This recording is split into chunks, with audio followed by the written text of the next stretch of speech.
my friend. And we'll keep on fighting to the end. That's Jim. And that's me. On February 10th, 2016, Jim was diagnosed with amyotrophic lateral sclerosis, also known as Lou Gehrig's disease. They went to the doctor, they got the news, they had let us know, and they had gone to lunch and said, we just kind of want to be alone. And it was, in that moment, I don't think any of us were really thinking. I think it was just, okay. I don't want to talk about that. I want to talk about Jim. James Lawrence was born on November 24th, 1949 in Riverview, Michigan. That is where he discovered his passion for coaching and where his story really begins. I was swimming at Riverview High School my sophomore year, broke my fingers, was out 8 weeks, worked with the coach, and that's when I got hooked. At the time, teachers were given the first opportunities at coaching jobs. If you wanted to coach, you had to be a teacher. So off he went to Eastern Michigan University, earning his degree in special education. In 1975, Jim took a job at Wayne Memorial High School in Westland, Michigan. He served as the school's head age group coach for 3 years before moving to John Glenn High School. In 1983, Jim married his girlfriend, Marty, and the two moved back to Riverview. He continued to teach, but stepped down from his coaching position. But word got out about this swim coach from John Glenn. Trenton High School reached out. For over a year, they tried to recruit Jim to their program. I said, I don't want it. Just come in. They kept bugging me. So I went in for an interview with a list of things that I wanted, and they gave it all to me. Jim took the job as head coach of the boys' swim team and of the girls' team in 1987. His teams went undefeated, dominated the league, and consistently qualified for the state finals, including a girls' state title in 1995. He has received numerous awards and accolades throughout his career. When he retired from teaching in 2010, many wondered how much longer he would continue coaching. Jim went on record saying he wasn't ready to leave. I wasn't ready to give it up yet. It wasn't his time yet. On February 10, 2016, Jim was diagnosed with ALS. He was forced to step down from his position at Trenton, bringing his 32-year career to an end. My first practice was my sophomore year, just before Thanksgiving in 2010. It was a morning practice. I was exhausted and had trouble keeping my eyes open, struggling to keep up with the other kids in lane 6. It was difficult, but then I met Jim. He was wired, fired up for his 29th season of swimming. It was a little intimidating, to be honest. I didn't know what to expect, and I had no idea what I was getting myself into.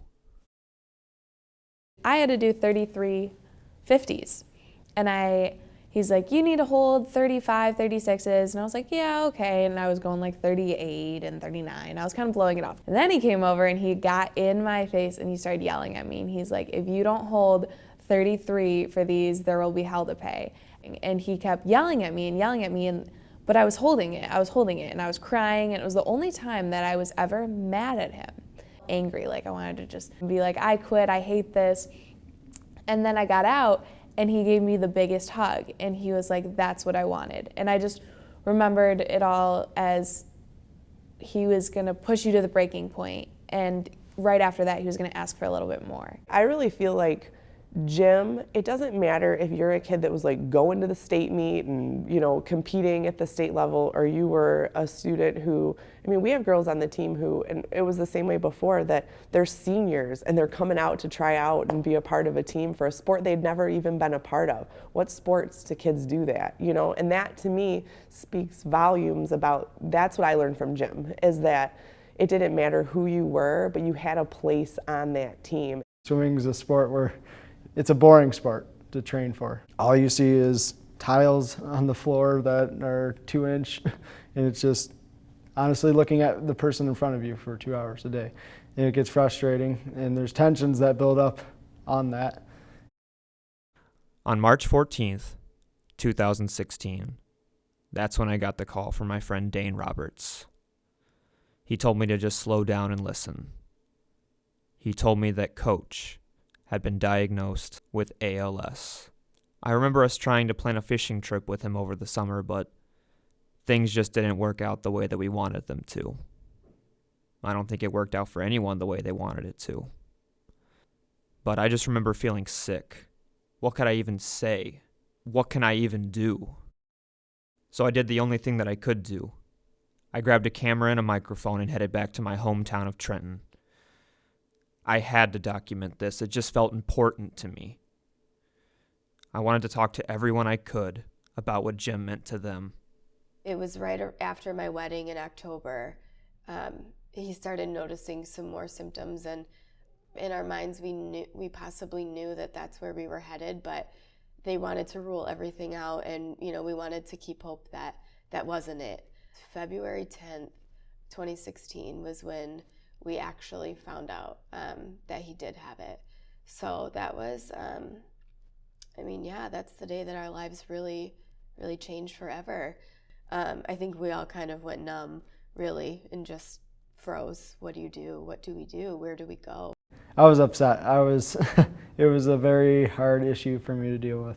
Knowing a guy for 23 years now, that's been such a mentor to my life. But we kept it from the team until that season was all wrapped up, just to make sure that they could do what they were able to do to compete at their highest level. But it didn't feel right to make this documentary without telling him. So, armed with a microphone, I was able to see him at the end of November in 2016. Humble doesn't even begin to describe how I feel, because you and your family are placing so much trust in me to be able to present this documentary to But Tyler, I know you, Yeah, and I'm not worried about it. So I appreciate I that. trust you. That means a lot coming from you. You okay? It's a lot of emotions, I guess. I mean, It's all right. It's emotional. It's emotional to hear him. It's emotional to see him. But his words are powerful, and that was what we needed. But we had a huge meet last Thursday, and we knew that we need to rally the girls, and we knew that there was nobody who could do that other than Jim. So quick text to his wife, hey, can you help us out? Can you get a video? Good afternoon, girls. Just a quick note from me to you. First to the seniors. Sorry I couldn't make senior night. Wanted to be there, but just couldn't make it. I want to say thank you for all that you've done for THS swimming, and especially for me. Tonight, got a big meet, Carlson. It's not a matter of winning and losing. It's a matter of racing. You've heard me say it once. You've heard me say it 1,000 times. You have to go out and race. Have some fun. Enjoy yourself. You could be down a man or two, but it doesn't matter. It's a team. Team wins, the team loses. Remember one of my favorite quotes. How do you eat an elephant? One bite at a time. How do you swim this meet? One event at a time. One race at a time. Wishing you the best. Love you dearly. Good luck. We snuck out a 2-point win, and I put some of it back on him. I set out to make this documentary because initially I didn't know what to do. I just knew I had to do something. I guess I wanted to capture the feeling that Jim instilled in me, or the feeling of Jim's impact on us in the community. The other day I asked him how he saw himself. This is what he told me. I see myself very simply as a teacher and a coach who is lucky enough to mentor kids and hopefully encourage them to do what is right. I hope that I am viewed as someone who has a passion for what I do and for doing what is right for my teams and program. That they all believe I have the best kids' best interest at heart. That's Jim.